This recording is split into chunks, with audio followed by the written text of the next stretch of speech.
नमस्कार मंडळी, आज डाएटला बाजूला ठेवा कारण आज बनवते बटरवाली पावभाजी। तुम्ही पाहतात साई लक्ष्मीज रेसिपीज। चला तर मग पोट खुश मन खुश करूयात। ही आहे भाजी मंडळी। सगळ्यात आधी टोमॅटो कापते कारण पावभाजीमध्ये ड्रामा जास्त असतो आणि टोमॅटो ते नीट सांभाळून घेतो। टोमॅटो जास्त मोठा पण नाही कापायचा आणि छोटा पण नाही कापायचा। मी जसा कापलाय ना तसंच कापायचा।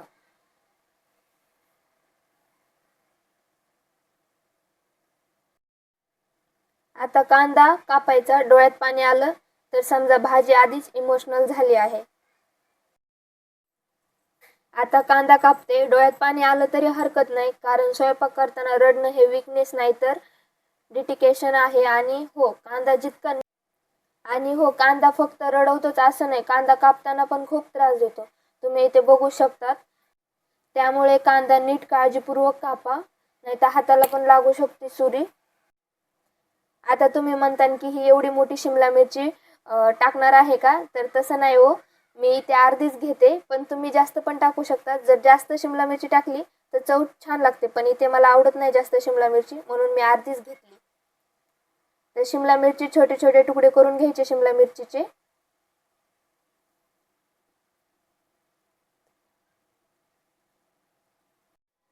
आता फ्लावरचे छोटे छोटे तुकडे करून घ्यायचे। तुकडे करत असताना हे पण बघायचं त्याच्यामध्ये आळ्या आहेत किंवा नाही। मी इथे बघा एवढीच कोबी घेतली। बिटाचे छिलके काढताना हात लाल झाले तर ते बघून घाबरायचं नाही, कारण हा रंग असेल तरच पावभाजी जिवंत दिसते।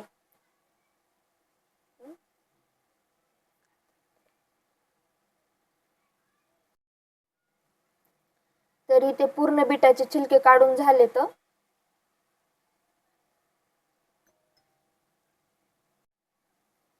गाजराचे छिलके काढताना असं वाटतं की गाजर खाऊन घ्यावे, पण आज पावभाजी बनवायची आहे त्यामुळे मी असं काही करणार नाही। तरी ते पूर्ण गाजराचे छिलके काढून घ्यायचे।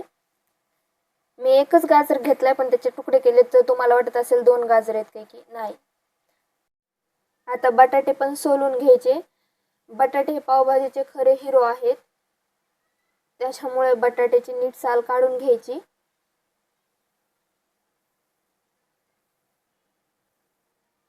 आता गाजर कापायचे आहे। गाजर असे कापा की कुकरमध्ये गेल्यावर लवकर शिजतील आणि मॅश करताना हाताला त्रास पण होणार नाही। त्याच्यामुळे जास्त मोठे पण नाही आणि छोटे पण नाही, असे मध्यम तुकडे करायचे। आता बटाटा कापून घ्यायचाय। बटाटे फार मोठे कापले तर उकडायला वेळ जातो, फार छोटे कापले तर भाजी चिकट होते, म्हणून मध्यम साईजचेच कापायचे। जास्त मोठे पण नाही ठेवायचे आणि छोटे पण नाही।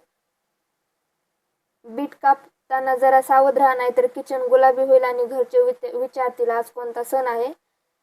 पण बीट कापणं माझ्याच्याने काही शक्य नाही, त्याच्यामुळे मी बीटाच्या काही जास्त नादी लागत नाही। त्यामुळे बिटाला तिथे सोडून देते आणि वळते इकडे वाटाणाकडे। वाटाणे सोलून घेते आता। वाटाणे पण नीट लक्ष देऊन सोलायचे, आळी पण असू शकते।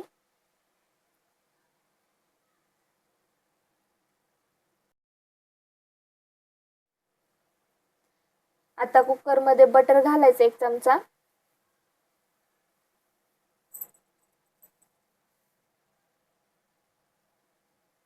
बटर छान वितळलं म्हणजेच गरम झालं का त्याच्यामध्ये धुतलेले बटाटे टाकायचे।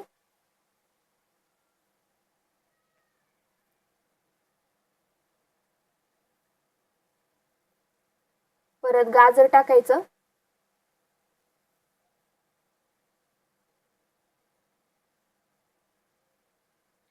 धुतलेली फ्लावर पण टाकायची।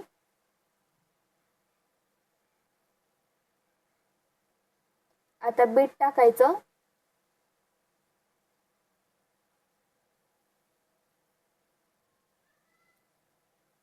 थोडेसे वाटाणे टाकायचे।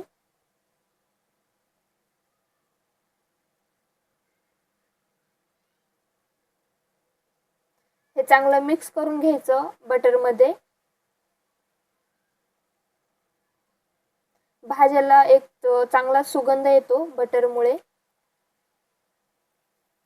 आता 1 चमचा पावभाजी मसाला टाकायचा. थोडीशी हळद टाकायची. थोडंसं मीठ पण टाकायचं. आता हे सगळं एकदा चमच्याने मिक्स करून घ्यायचं.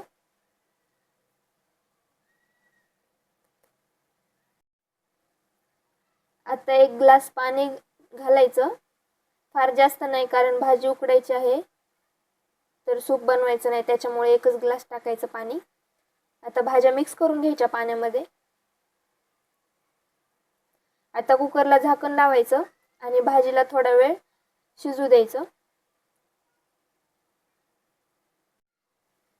3 शिट्ट्या होईपर्यंत भाजी शिजू द्यायची. तर 3 शिट्ट्या झाल्यात.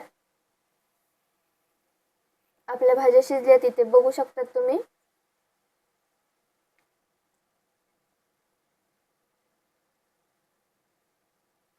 बघा किती छान भाज्या शिजल्यात आणि कलर पण छान दिसतोय. आता कुकरमधलं म्हणजेच भाज्यामधलं एक्स्ट्राचं पाणी काढून घ्यायचं एका वाटीमध्ये, कारण हेच पाणी आपण परत पण वापरणार आहोत, ते फेकून द्यायचं नाही. इथे मी थोडंच पाणी घातलं होतं, त्याच्यामुळे थोडंच पाणी निघलंय ह्याच्यामध्ये. आता भाज्या मॅशरने मॅश करून घ्यायच्या. चांगलं मॅश करून घ्यायचं. जर भाज्या कमी शिजल्या असतील ना, तर परत तुम्ही शिजवून घेऊ शकता.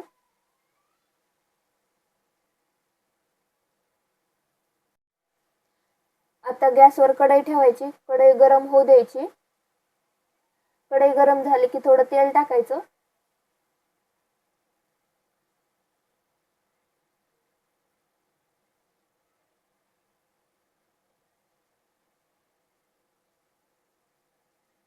तेल गरम होऊ द्यायचं. तेल गरम झालं की 1 चमचा बटर टाकायचा.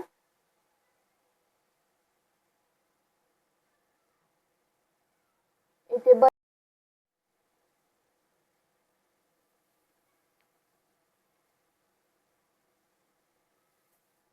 बटर पण चांगलं गरम होऊ द्यायचं. बटर चांगलं तेलामध्ये वितळलं ना, त्याच्यामध्ये 1 चमचा जिरे टाकायचे. जिरे चांगले भाजले की त्याच्यामध्ये कांदा टाकायचा. कांदा चांगला तेलामध्ये परतून घ्यायचा.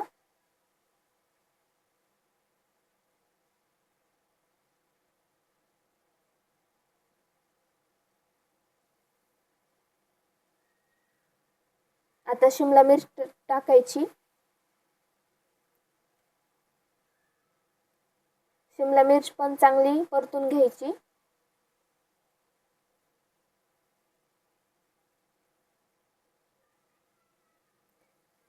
शिमला मिर्च परतली की टोमॅटो टाकायचा. टोमॅटो पण चांगला परतून घ्यायचा.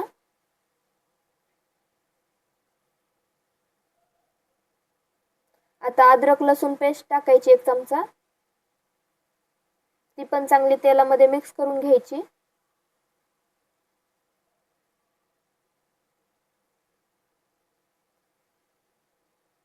आता मसाले घालायचे. 1 चमचा मिर्च पावडर टाकायची. 1 चमचा गरम मसाला टाकायचा.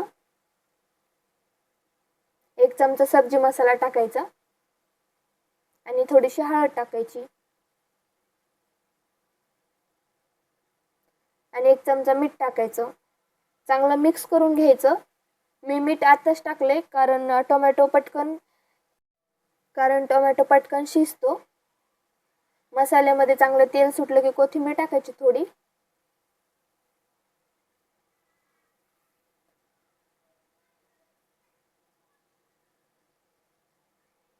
आता मॅश केलेल्या भाज्या टाकायच्या. तुम्ही बघा किती छान कलर आलाय. आपण इथे कोणता फूड कलर वापरला नाही, तरी सुद्धा एवढा छान कलर आलाय. आता मॅश केलेल्या भाज्या चांगल्या मिक्स करून घ्यायच्या.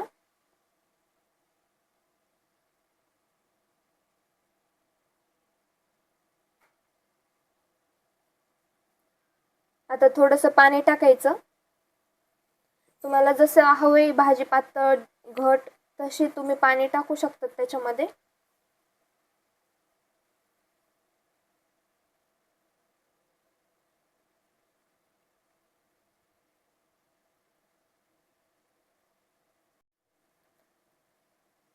आता वरून 1 चमचा पाव भाजी मसाला घालायचा.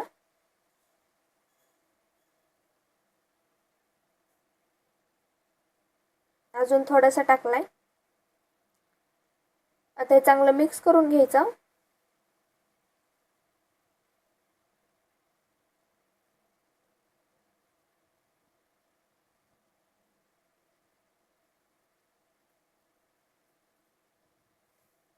आता वरतून थोडीशी कोथिंबीर टाकायची चिरलेली आणि थोडं बटर टाकायचं.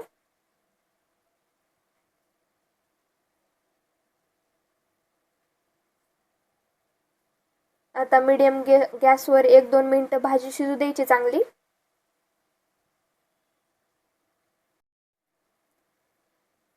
तोपर्यंत आपण इथे पाव भाजून घेणार आहोत. त्यासाठी एका तव्यावर बटर टाकायचं, थोडीशी कोथिंबीर टाकायची आणि थोडासा पावभाजी मसाला टाकायचा. चांगलं मिक्स करून घ्यायचं बटरमध्ये. पाव अर्धे कापून बटरवर भाजून घ्यायचे चांगले. असेच तुम्हाला हवे तेवढे पाव तुम्ही भाजून घ्या. तर मंडळी तयार आहे आपली गरमागरम पावभाजी. जर रेसिपी आवडली असेल तर लाईक, शेअर आणि चॅनलला सबस्क्राईब करा आणि कमेंटमध्ये सांगा तुम्ही पावभाजी कशी बनवतात ते.